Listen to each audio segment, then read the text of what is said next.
ọ bụ nnọọ nnukwute oriri nakwazi mmerụbe mmemme mgbe Archbishop Province nke Niger ma bụkwazi nnukwu onye ụkọchukwu ka Anglican na Diocese Awka bụ Most Reverend Alexander Ibezim wepụrụ aka ada ya nwaanyị bụ Ozioma nyegara ọdịya n'obi bụ Maazị Chukwudị Moto. Mmadụ abụọ ahụ bụzi ndị nke a gara n'ihu wee chịkọta akụkọ etu ha si wee chịkọba mmemme alụmdi na nwunye ha ma bụrụkwazi nke were ọnọdụ na be Archbishop nke dị na mba ukwu na kansụl ime obodo Awka South bụ ebe a nọrọ n'ihu wee gosipụta mmemme na ọdịnala niile bụ nke eji wee mara ndị Igbo ma bụrụkwazi nke gara nke ọma ka anyị wetara gị akụkọ etu o si wee gaa.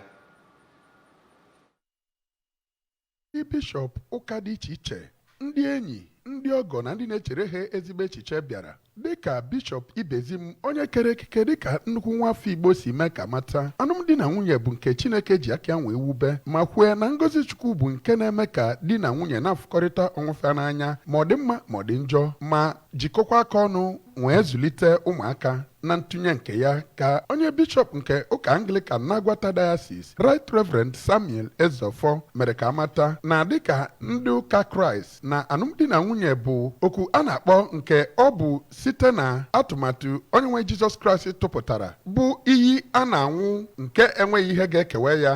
n'ebe nwoke na nwaanyị nọ nke na-eme n'ihu Chineke nakwa ihu mmadụ niile ma rịọzie di na nwunye ahụ ka fa nwere onwe ha nyefee n'aka Chineke maka inweta ngozi ya. N'okwu nke ya Maazị Ejikembe kenere Chineke maka ezinụlọ na-aba ahụ dịka ha si mụpụta ụmụaka ndị na-atụ egwu Chineke ma bụrụkwa ndị gụrụ akwụkwọ ọfụma n'ụzọ nke Chineke ma rịọzie Olise bi n'igwe ka ọ na-enodo di na nwunye ọfụ ahụ anya iji hụ na ebumnobi ha bụ ihe ha mejupụtara. Onye osote gọvanọ na-achị steeti a bụ Dọkịta Onyekachukwu Ibezim nọ n'oge ahụ wee gwa ndị Igbo ka ha jiri omenala ha na etu ha si eme ihe kpọrọ ihe maka na ọ bụ naanị ya bụ ihe na-egosi ndị Igbo n'ebe mba ndị ọzọ nọ. Ya bụ osote aka na-achị steeti a onye kọwara mkpa ndị Igbo ijigidesi omenala ha ike mere ka amata na ndị Igbo kwesịrị ichekwaba nnukwu omenala ha ndị ahụ bụ ndị dị mma n'ihu Chineke na mmadụ. Dọkịta Ibezim gara n'ihu kwupụta obi aṅụrị ya maka ya bụ alụmdi nwa nwanne ya nwaanyị bụ Dọkịta Ozioma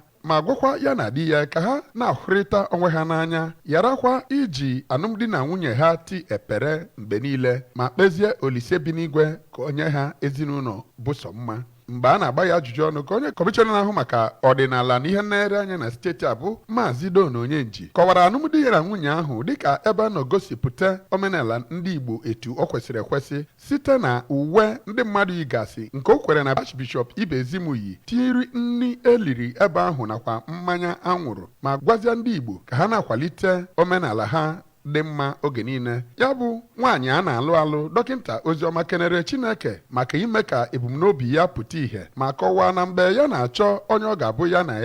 na-arịọ Olise bi n'igwe ka onye ya ezigbo mmadụ nke o hụrụ na ya hụziri ya na di ya bụ Dọkịta Chukwudị onye ọzọ obulu. Ya bụ mmemme alụmdi na nwunye bụ nke a nọ n'ime ya wee bugharịa mmanya dịka o si dị n'omenala Igbo gbakwa egwu na ihe ndị ọzọ.